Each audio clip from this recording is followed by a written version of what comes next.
Therapy Geeks, a podcast by Luke McGibbon and Louise Taylor. Welcome to another episode of Therapy Geeks. Yeah, How are you, Louise? I'm all right. Yeah, bit of a roller coaster the last few days. Hmm. Actually, the last week or so. But I'm doing okay. Yeah. The last 29 years have been real rough. Certainly feels like Oh, 29 years, like time does feel like it's moving slower. It's very good for people who are up in their, I feel like I'm in a never-ending midlife crisis, and part of that comes with feeling like life's moving too fast. So it is really good to have an opportunity for the whole world to just slow the fuck down for a bit and let me have a yes. sleep. Yeah, we were actually going It to talk. does. Sorry. It does feel weird, the whole time component. It feels really slow, and then it feels. I think it's because it's been taken out of our hands what we can do. So in moments where I feel frustrated about the limitation of my choices, things feel really, really slow. Yeah. But a lot of time, if I feel quite content with what's going on, then I don't think about it. But yeah, sometimes I'm like, is this ever going to end? I mean, that kind of is what we were going to talk about today as well, wasn't it? Because you're talking about freedom and structure in a sense, and we were going to be talking about structure today. Yes. Yeah, like quite a lot of the websites that are saying things like how to stay sane in the middle of the coronavirus outbreak and stuff. One of the things they always keep saying is you need structure and you need like routines and you need to structure your day. But I don't know, it's got many sides, hasn't it? I mean, we were just talking about it before this. What do you think? Yes. Well, if I have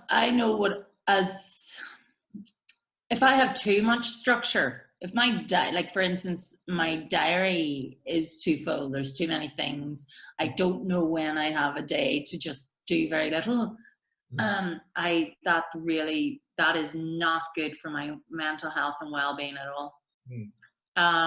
So for me, like for some people, structure is everything, and they are structured so like all their day is completely just, all their hours are full of doing things, or they even factor in relaxation or a cup of tea. I can't live like that. No. But I can't live completely structureless. Yeah. I think that's a nonsense too. So it's kind of like finding the balance for Yeah, me. like it can be as much of a prison as anything, can't it? I guess to me the first thing comes to my mind is working with like the learning disabled. Of course, structure is important. Like half of the work is putting in structures and putting in routines so that like things stay as samey as possible, which lends to their mental health. And you sort of catch yourself thinking sometimes, well, if structure is so important for the learning disabled, then why not me? And I think it is. But like you're saying, too much or too little. It's about, I guess, the relationship you have with it. I think Yes. it can be so healthy for people whose lives are kind of chaotic to have their week somewhat planned. And yeah, especially at this moment, like I hear people saying the amount of times they've had to ask what day is it. Somebody sent me a picture of like a sign they've got on their fridge that says today is Thursday.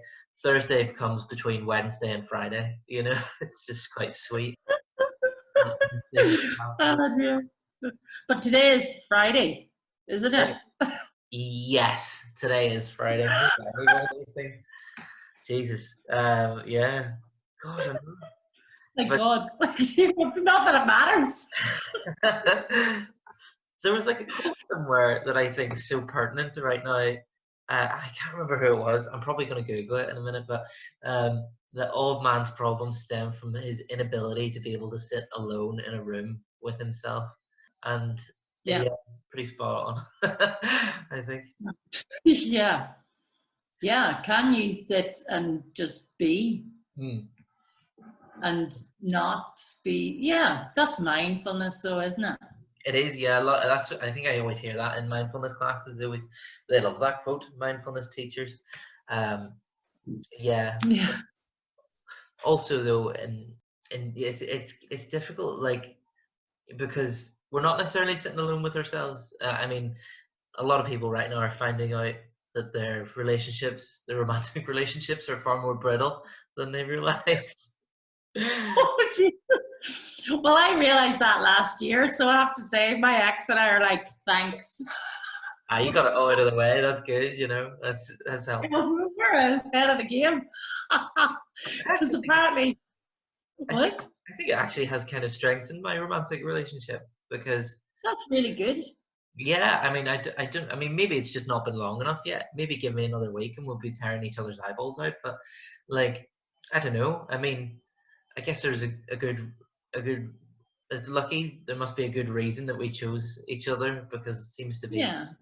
uh, it seems to be actually quite nice. Yeah, all that shit that people say at weddings about marrying their best friend. I suppose you know. I mean, now you get to really test that. I do feel like she's my best friend. Yeah. But it's funny because my ex and I are getting on really, really well, but we also really appreciate our space. But we're actually talking a lot because on the phone, and our relationship is a lot more harmonious. Yeah. And what have we learned about ourselves? Like, we have learned that we have a lot of respect and care and love for each other, but we like our own space. Right, okay. I guess it's that freedom thing again, isn't it? Yes. So this is also, and then this has been another thing because being, a newly single woman, you kind of think, right, am I lonely? Right. Mm. Or like, what do I want? So it's kind of making me think, like, because I'm like, do I want another partner? Do I want to get like the dating game, or to think about moving on to a new relationship or things like that? But actually, this is great time for really doing the work on me. Yeah, And so, absolutely. Yeah. what void am I trying to fill with Mm. possibly getting a new partner? Yeah. Just be okay with being by yourself. I suppose, yeah, like they say this often about serial monogamists that like looking for Yes. another person is kind of like a drug and you're using it to Yes. numb some pain or fill some void or just meet a need if you want to put it in a nicer way, all meaning the same thing. But you know, so many difficulties are caused by not knowing what it is that we need, and there's no time better than when you really feel it, you know, to, Yeah. to understand it. Well, this is where it's like looking at my relationship with my ex, which I have great gratitude for and no regrets about, but also thinking, right, okay, that was really good in many ways. So if I'm going to move on and have a new relationship, it needs to be a hell of a lot better than that one, or Mhm. else I am staying single. Do Mhm. you Yeah. see? So that's really helpful because I think a lot of people settle. Mm. They compromise a lot to have that relationship, as opposed to wait until a relationship really enhances your life, Mm. really brings positivity, as opposed to filling a gap or a need. Yeah. Do you see But what I mean? yeah, it's not so much about there's a really good book by a really good Jungian called Robert A. Johnson, and it's called We, and it's basically the myth of I think it's Tristan and Isolde. I don't know how to pronounce it, but it's the sort of the root myth behind like Romeo and Juliet, and basically how it can be an allegory towards how we are with relationships. So like they're seeking each other to complete each other, whereas like an Yes, ideal relationship isn't really like that. Like ideally, yes, I think, and this isn't from the book, but this is just from me, but I feel like what you really should be getting from a relationship is to be really known and to be really seen rather than to be completed, you yes. know. And to be really cared for. Yeah, well, yeah. And ironically, Yeah, they gotta give a shit about you. iron yeah, but that's important, that because can you really fully understand and know somebody else? Mm. Can you like, you can know them to a really good, but that's because you try to, you make the effort to learn or know them. Yeah. But then it's funny because there's some friendships and people I feel like I could almost finish their sentences. Yeah. Like I feel like I really, really know them Yeah. or understand them, maybe because we're like very similar in some ways. But with others, people, I have to really make an effort to try and see things from their viewpoint, because I'm like, well, that's not the way I think. But tell me more about the way you think. Yeah. You know. I guess it's about as much, not as much. Sorry, it's not in as much about how much somebody gets to know you, so much as it is how much you choose to show as well, isn't it? Like it's kind of a meeting in the middle when it comes to being known by somebody. Oh, absolutely. Like being your authentic self. Whereas, like, you know, a lot of people talk about, like, you going on dates, you're trying to, or dates or meeting somebody. A lot of people try and, put up their best, show their best self. Yeah. Kind of, which isn't all, like, that's why those dating apps and all, like, they are a minefield. Like, oh my God, they're not nuts. But they're really weird because, like, they're also very superficial. I guess it's kind of related to what it's kind of similar to what we were talking about in the last episode as well, that like different forms of communication, people feel different levels of confidence to say different things, like I really quite like the idea of Bumble, which it's actually where I met my girlfriend actually years ago now, but it's kind of like Tinder, but basically the woman has to speak first. You're not allowed to speak as a man until they speak. And to me, that's like, it's nice, it takes a lot of the effort of having to make some sort of amazing first impression sentence away,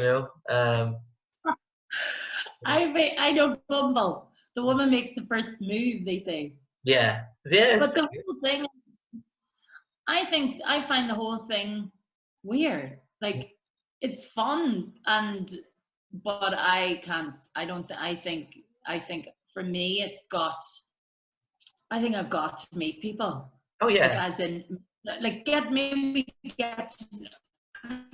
don't know whether it's my age or what, but it's kind of like, I think friendship, real deep friendship, is going to be more important than ever. And I also have really learned that just because I fancy somebody does not mean we're compatible.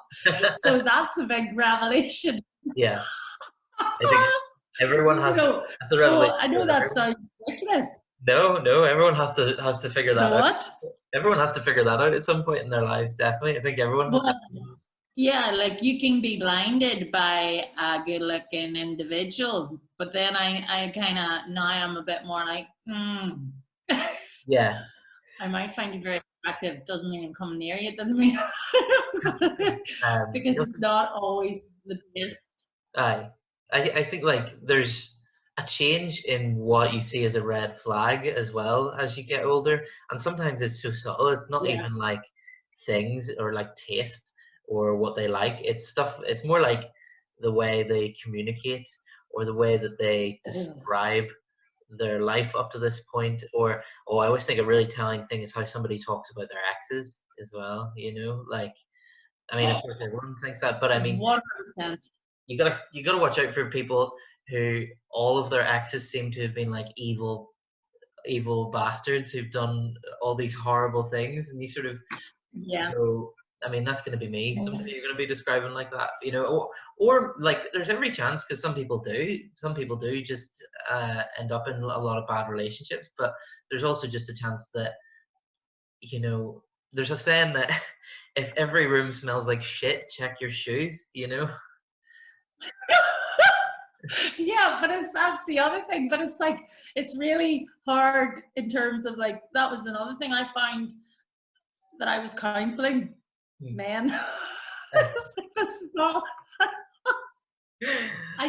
not I don't need to counsel. I don't want somebody in my life who I constantly have to counsel. What I would like, and I think that's, you know what I mean. Also, you have to be very careful the language you use too in these things too, because, like, I had written I learned that it was baptism by fire. and I can't deal with them now, right? Because it was like, oh my God, this is too much. But the word casual, casual to me was like, I have a very full life, and I won't have a lot of time to be like, I don't want a relationship where we're stuck to each other's hips, kind of thing. Because I have a lot of friends, I have a really lovely life, but I would like to meet. Well, that's not what. Yeah, that's not what that means on dating. That's definitely not. No. Yeah. Well, I learned that, and I was like, "What the hell?" Turn that, edit. You know what I mean? And it's kind of like that. A lot of that was just too much.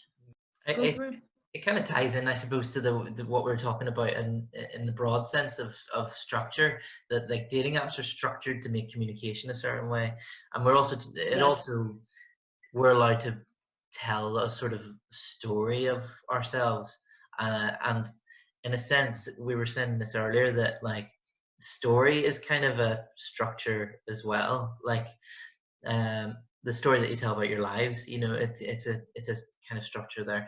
There's a great series I'm not going to be able to shut up about it for a while. They're called The Leftovers. You mentioned that. Well, Yeah, that sounds amazing. really good. So like 2% of the world disappear, right? So there's like a rapture sort of thing, but nobody really knows what happened or why.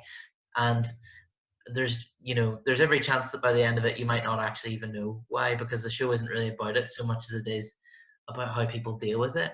And like you see all these cults flourishing, and that's because the cults are able to provide a new sort of story for people, and that makes them feel sort of safe again, you know. And you find this with like grief, or I guess like we're saying, the end of a relationship. The way you talk about an ex, you're creating a story, whether it's true or not, about how that relationship went, and that in some shape or form gives you some sort of peace of mind, you know. And to me that has a lot of a relationship to like conspiracy theories and the whole 5G thing that people are saying. Like that explanation makes the world feel a bit more sane or senseful, even if it's not true and is actually quite harmful. It sort of goes, this is what's going on in the world, you know. That's it. The stories that we tell ourselves, the stories to try and make sense of things. I'm just looking at my postman. My gate's not open. The stories that we tell ourselves to make sense of the world. Like I am definitely somebody who adores storytelling, and that's one of, I think, the most privileged things about being a counselor is people sharing their stories. Yeah, absolutely. And as a researcher, yeah, like people's stories are fucking amazing. That's why I would much rather read non-fiction than fiction, because I think the stories in the world are incredible without having to make other stuff up. But I don't know, like it's difficult. I think that's also why complex grief and complex trauma, the stories don't add up. The stories don't make sense. You know, a lot of the time it's just a complete, like, how did that happen? You know, people find it very hard to come to terms with things that are so shocking. You see what I mean?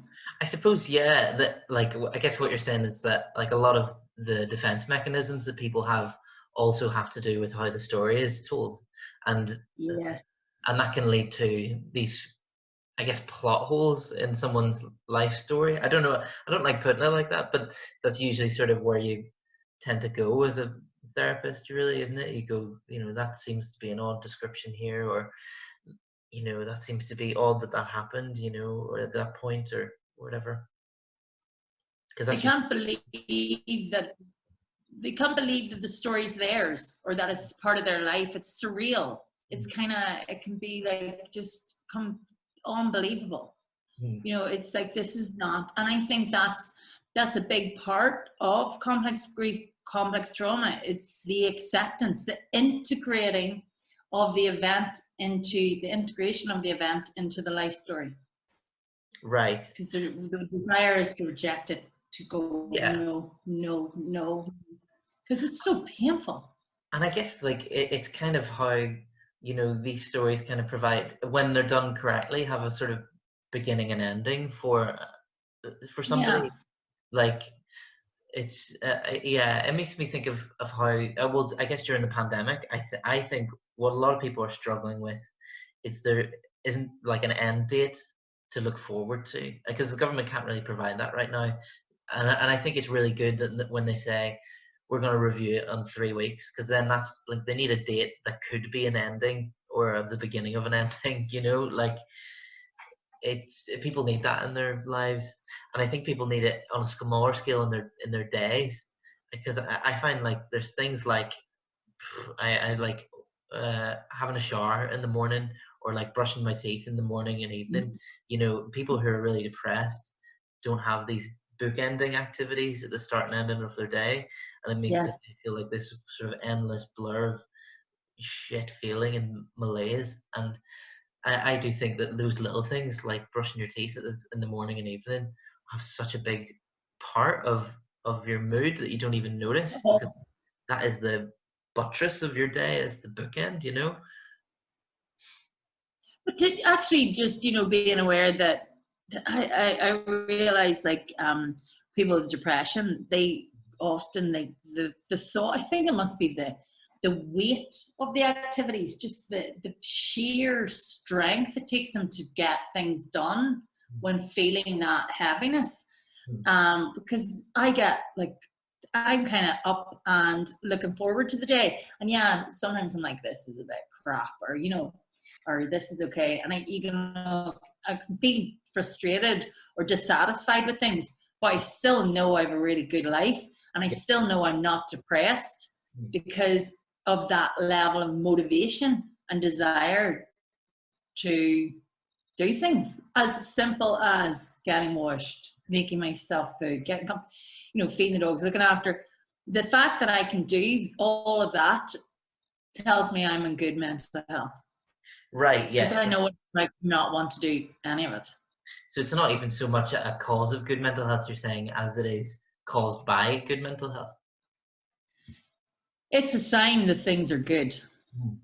Yeah, I guess. The things are pretty, things are pretty good for you whenever you're able to function and you're able to get by, and especially, like, if you're really struggling to look after yourself on a basic hygiene level, there's an issue. It makes me think a lot of most behaviorism, isn't it? And criticisms of behaviorism, because like behaviorists, I'm going to generalize a little bit, but when I say that, like, it's about finding things that you did whenever you were well, and then doing them when you're unwell to make you feel well, and that is a massive generalization of behaviorism. But also, then the criticism there is, well, they were doing those things because they were well. That wasn't what was making them well. You can't always Oh, present your yes. way out of depression. But I don't I know how it works Yeah. for some people. But Well, it's kind of like, I would think with depression, it's kind of going, right, where are we? What's happened? Like, it's depression, such a heavy, difficult one, because it rarely happens overnight. It can be lingering. You know what I mean? It can yeah. creep its way into somebody's life, very insidious.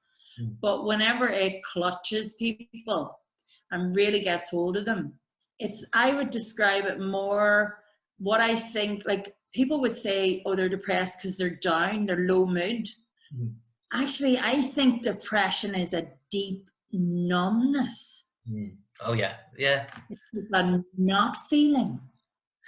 At the very low end of the spectrum, definitely, I think that's where it is. Like, it goes beyond like sadness to pure nothingness, doesn't it? Oh, yes. Mm. And it's heavy. It's a heaviness. It's like, I would say with people who've deep, depression, it would be like they're maybe not far off dissociating completely from their emotions and their feelings, detaching from it. It's really, really a difficult one. But with depression, right, I think one of the best ways to support somebody with depression is to care for them and to be very, very kind and very gentle. Mm. Yeah. As opposed to snap out of this, Well, yeah, I think because you've got to. that's not. Yeah, Well, I think good care for somebody who has depression is mostly about divorcing yourself from your own expectations, isn't it, as well? Yeah. Yeah. Like, you know, if somebody's having trouble doing things like that, like any basic things, what would be something that would be really good for somebody who was profoundly depressed? Cook them a meal Mm.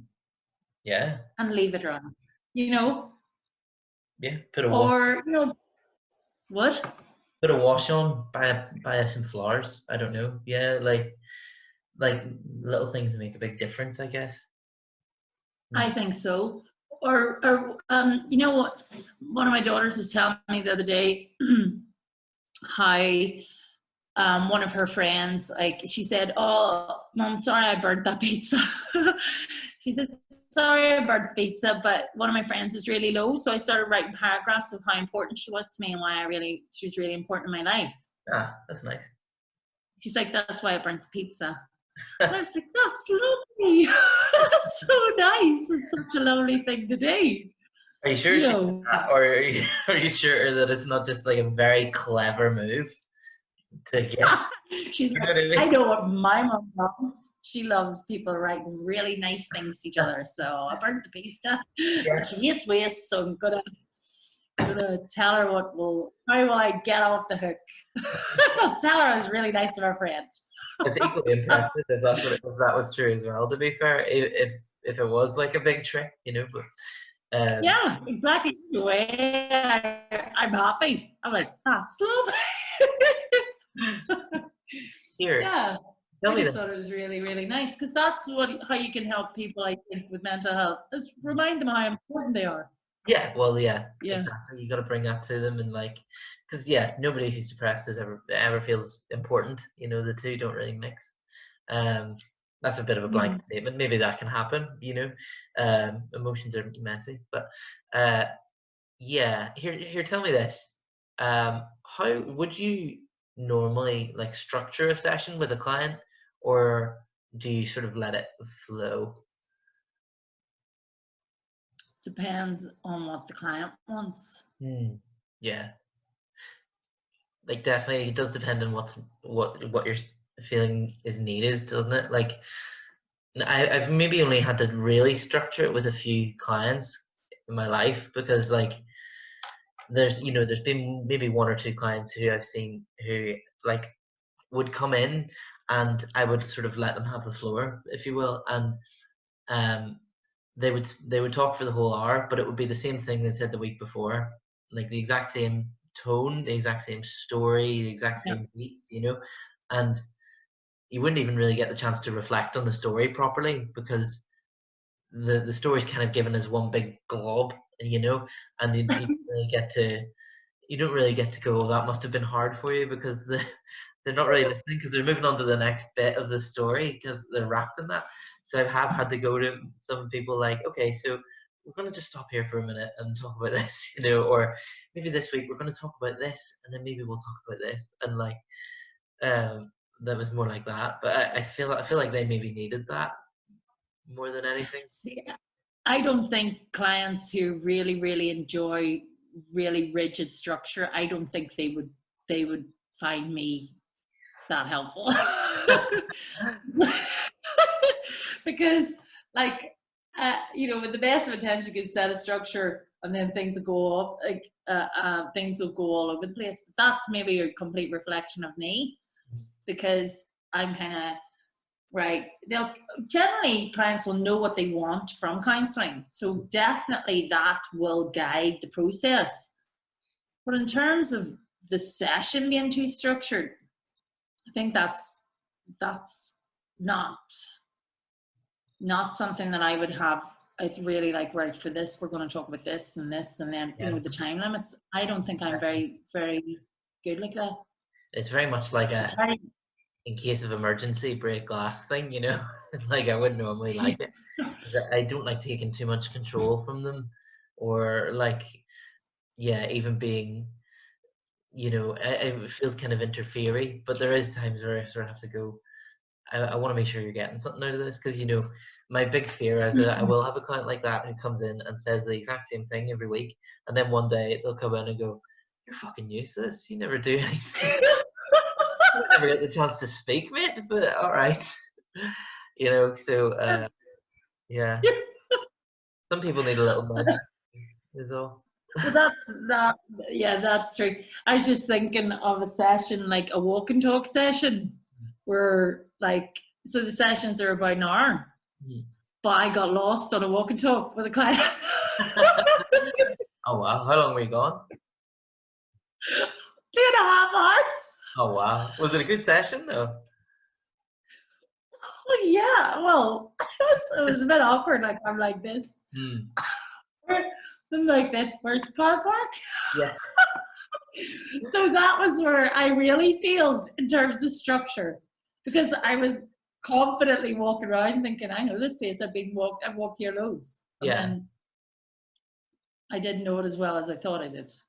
I suppose it says to me that you have a reliance on structure as a therapist too. Like, you rely on that 50-minute burst with a client, and you kind of rely on being able to say the session will be over at this time, and then it is quite scary when it has to go on. Like, I've had a few clients who have to call like an ambulance for because they're at really high risk, and then that ends up, an ambulance doesn't arrive immediately, and so sometimes you're there with them for like 2.5 hours longer than you want to be, and that is kind of scary almost.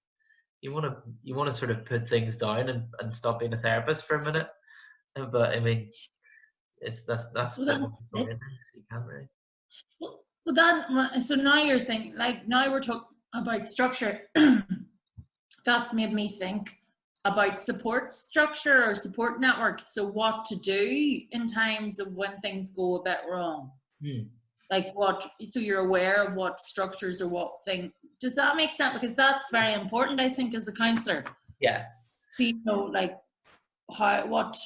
so that's, I suppose, the structure is the contracting and the confidentiality, and making sure the clients know the limitations of confidentiality and things like that. Like, that structure in therapy is so important in counselling.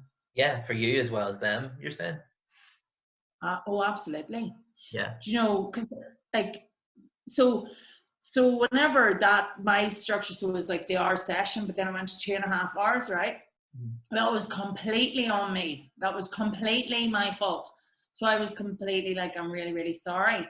Now, the client was fine about it, but the client actually felt quite bad for me because it was 2.5 hours as opposed to 1. So the client was really kind to me, but I was like, I got you lost. So don't worry about the fact that it's been 2.5 hours. Like, I got you lost. That was completely my stuff. Or they were thinking in terms of, oh no, but you've given me 2.5 hours of your time. I'm like, no, honestly, don't worry. Yeah, the difference in how it's seen. And I suppose as well, like, I always find it interesting when the sort of the roles kind of reverse there in a way, like he ends up comforting you. Like, I think that could be quite good for a client though as well. Yeah, no, it was lovely. Like, it was really nice. They're really kind of them. But I was like, but I had to keep reminding them this is not, and that's also another thing, because is that, if self-esteem is an issue, and you don't want to make, I want to make sure they didn't leave feeling bad for me, because that's not helpful.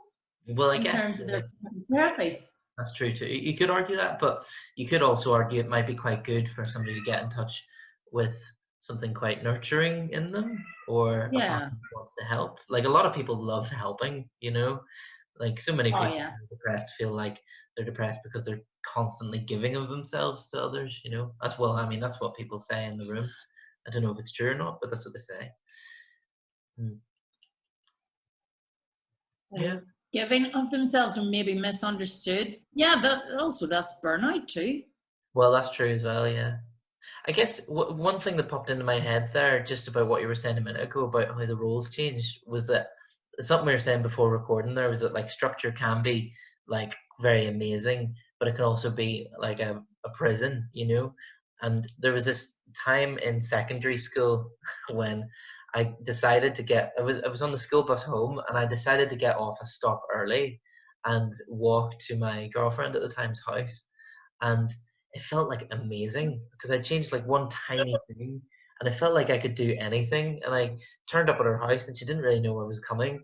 I was like, "We can do anything. This is amazing. We can go anywhere." And she was like, "I don't really want to do anything. I wasn't expecting you to come." You know? But it can be very empowering, I think, to sort of break free out of even these tiny structures, because sometimes it's kind of like you're saying, it can be quite imprisoning too. Yeah. Well, it's all about, I think a lot of it's about who we are as people. So like too much structure, I think I'm just naturally would not enjoy. Like I now as a student, again, mature student, I if I if I think of school and the structure of school days and the structure of the way we were expected to study, the way we were expected to learn, it was all structured around this one type of learning, like complete silence in study areas. You know what I mean? Yeah. You've got one book out and you're going through one book at a time. Mm-hmm. And this is the best way to study, is in silence, and you do it like this. Yeah. Now, as a mature student, that is not how I learn. Yeah. I guess the difference is whether or not it's something you've come up with or if it's imposed. An imposed structure is kind of much more like Yes. a prison than what's much more likely to be like a prison than something you've created for yourself. Yeah, like I feel like maybe I love the fact that I'm older and doing this stuff now, but the way technology is now is amazing for the way I learn.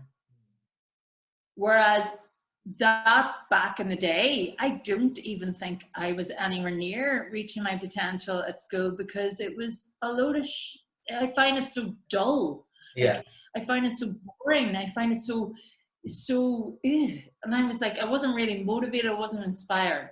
Whereas now with the laptop, you've got about 15 tabs open at once. Yeah. I can have the music blasting. I can be writing while the music is pumping, and that doesn't. And I could have I can have quiet music on. But I can work under those conditions, and I can have like 3 Word docs open, and I can be dipping in and out. You couldn't do that back in the day. But No. I'm productive. Yeah, and like I am productive like that. Mm-hmm. Yeah, they don't give you a chance to sort of find out what works for you. It just sort of it's imposed immediately. It's like, this is what learning is. This is how you're gonna do it. The end. Exactly. There's no creativity. There's no individuality. There's no accounting for different ways. There's no real kind of enjoyment and going with the flow. And just being a lot more inquisitive. It was all kind of, this is the way you do it. And I actually, I think that actually was detrimental to my education. Yeah, I bet you're not the only person who thinks that. I think there's like a million people out there who think like that. I mean, I know I definitely think like that. It just starts right from the start. I mean, it starts with, I think, subjects more than anything. Like, you have subjects imposed on you. I mean, if you ask like a 4-year-old what would they want to learn, they wouldn't be like maths or English. You know what I mean? Like, it would be, I don't know, how to throw something really good. And like, whenever you have freedom as an adult to learn whatever you want, it feels kind of amazing, because you go, oh, I actually really like learning. Yeah, I adore learning, but I wasn't. You could only, like, in the timetables, you could only pick certain subjects. You could only learn certain things. Like, I think that was really, really detrimental. So, like, how many people are in careers because those are the A-level subjects they picked? Yeah. The timetable work. That's just an absolutely insane way to choose what you're going to do for the next 40 years. Yeah. And it also makes me think, how many people think that they're stupid because of that system, that old Einstein quote about, like, if I can't remember what it was, something about fish and climbing trees. Like, if the fish judged itself by its ability to climb a tree, it would think it's stupid, or I can't remember what the quote is. Absolutely. It's And who is rewarded within that system? Conformists. yeah, absolutely, yeah, People who are good at this one thing, people who can regurgitate information, conformists who yeah, learn that and then regurgitate it. And then a lot of those individuals who are not predisposed for free thinking or creative thinking, a lot of them will struggle at university. yeah, So that's why, like, it's great for me being a lifelong learner, eternal student, finding out that actually I have, these abilities, but I wasn't able to, they weren't even considered things worth looking for or addressing, because the system kind of gets you to kind of try and be all like the one person. yeah. But it's failing even more young people. I think it's got to progress. It's too backward, because there's so many being diagnosed and labeled, like Yeah. ADHD, all of these dyspraxia, or like lots of these diagnoses are increasing.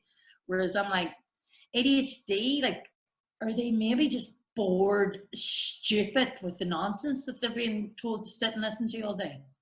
I recall reading somewhere about, I think it was a Nordic country, because they're always doing everything bloody right, but I think it was Finland or Norway or Sweden or something, the Netherlands maybe, and it was like they managed to reduce their diagnoses of ADHD to by I don't know, a fraction of what we've got, and they've done it just by changing the way that things were taught, and I can't remember how they changed it. Oh man, there's a whole lot of me just saying stuff like, oh, Probably. or something vaguely today, but there was something they changed. Like I think like Finland, they don't start primary school till 7, and like Oh yeah. their rates of like, well, again, teen pregnancies are like minuscule, and like general IQ rates are much better and everything. Like it really works for them. Like up till then, they're being kids. 7 years, crazy. Yeah. Sure, but there's a lot of evidence to suggest that that's the way, and I think that that's the way it should be. But the parents are identified as being one of the biggest problems in terms of their beliefs, which are often founded on nonsense. So they will be the ones who are apparently keeping this system the way it is and getting the children in at 4, because they're pushing their kids to achieve, and they're constantly graded against each other, and none of them, very, very few, not none, very few, have the know-how or the confidence to think for themselves. So without being aware, they're actually stressing the shit out of their children from a very young age. Yeah, absolutely. Unnecessarily, completely unnecessarily, but they don't believe that. They believe, like, apparently they say if you were to give babies walking lessons within 2 generations, people would believe that children could not walk without lessons. Wow, that's wild. Yeah, that makes a lot of sense to me too. Yeah. But also just They believe. Yeah. Just the statistics are on side, aren't they? Like, these kids who start learning at 7, like they do really well. Like it's really just the best for them. But it's like kind of like but then that comes down to your belief. What is childhood? Is childhood preparation for adulthood, or is it it's like being a child? It's like, what are your beliefs? Are, I am preparing this person for life, whereas I'm like, this is life. This is their stage of life, and it's very, very important because they're vulnerable, because they're not able to breathe.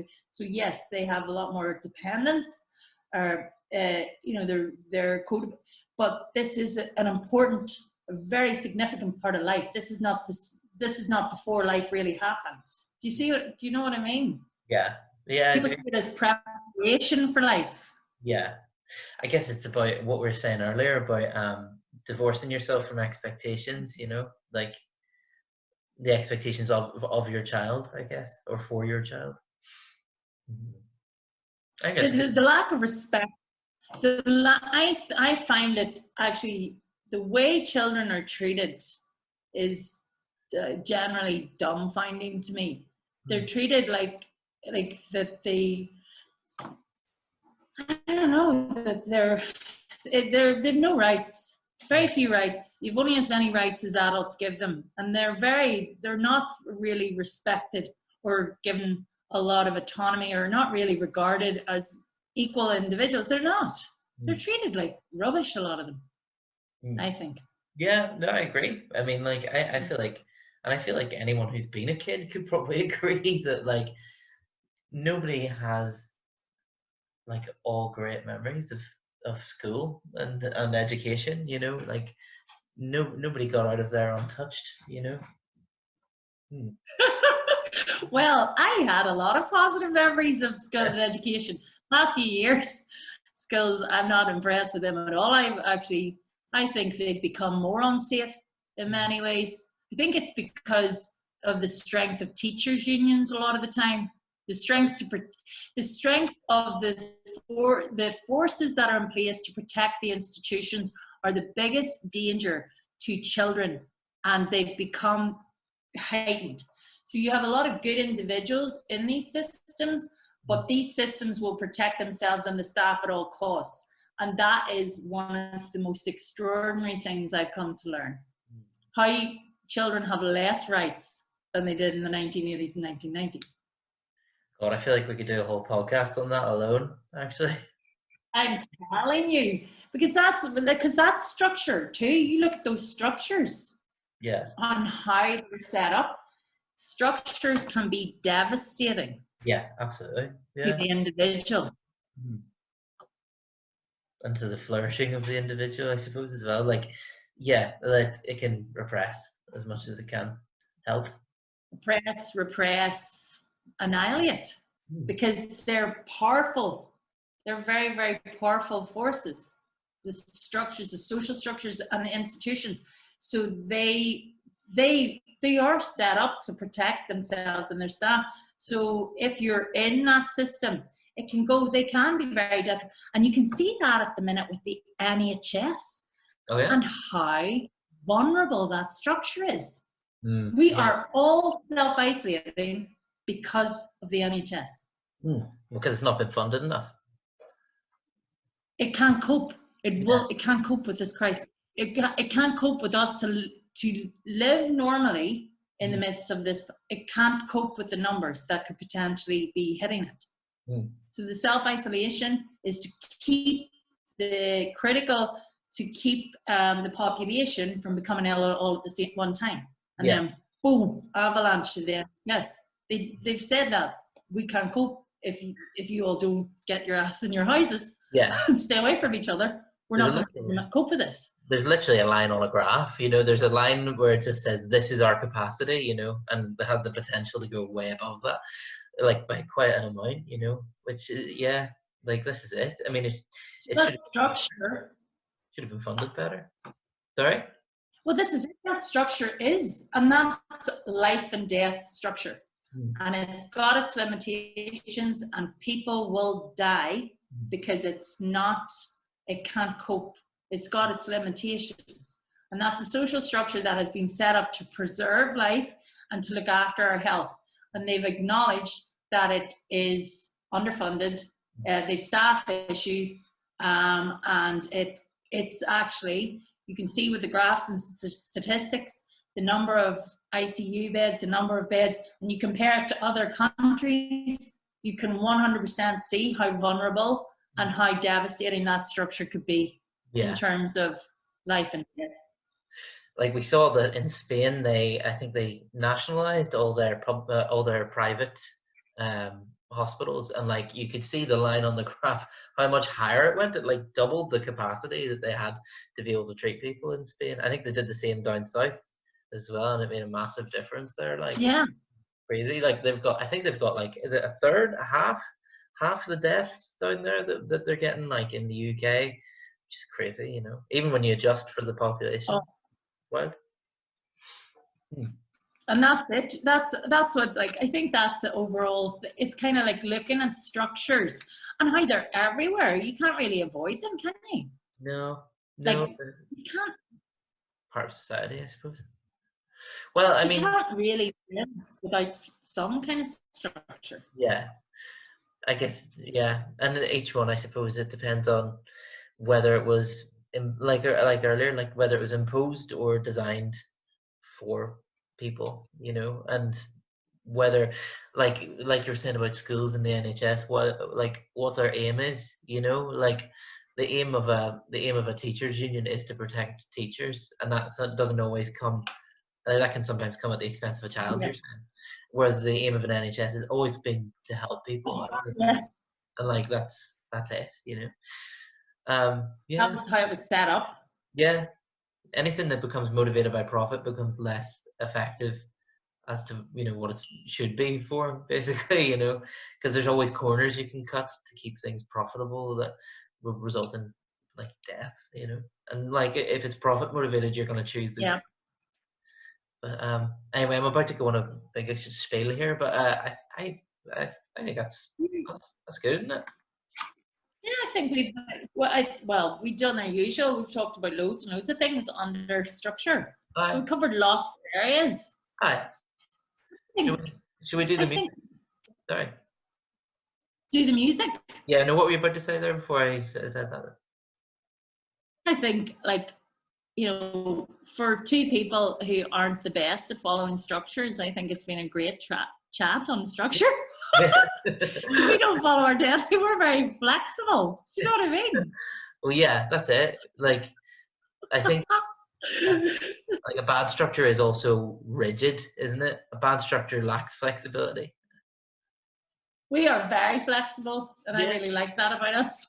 Even like, I'm going on a tangent anyway, but like even like buildings that are designed to resist earthquakes have structures like buttresses and like pillars in them that are designed to be able to move, and I feel like a life structure is it's got to be prepared to move, or it's got to be prepared for movement around it. Well, I think that is that's one of the reasons why I never get annoyed with, I know, no, I can't see using the word never, don't be, but I almost never get annoyed with people cancelling or postponing things. I don't, it doesn't really, because I think it's really good to give people that flexibility. Yeah, and also cancelling is fun. Cancelling events is fun. I had to cancel the conference for the coronavirus, and it felt like heroin. Yeah. It really is. Like, sometimes when I get close to events, I'm like, Jesus Christ, what was I thinking when I booked that? Yeah. You know what I mean? Yeah. I must be, I'm in a really optimistic, good mood. Like, I booked myself on this course about mushrooms. Like, what the fuck were you thinking? You know what I mean? Yeah. I'm going to try. What's sorry? You were going to say something there? Well, let's do the music and then we can, we'll dance our wee way out, will we? I'm going to try and master the fade out this time, so I might not be able to dance as much, but I think I've got it. Hang on. Thanks for listening to Therapy Geeks. Find us on Spotify, iHeartRadio, Google Podcasts, Podcast Addict, Deezer, Listen Notes, Stitcher, Podcast Index, and Buzzsprout. Give us a like or a follow or a subscription, whatever your podcast app allows. Thanks for listening.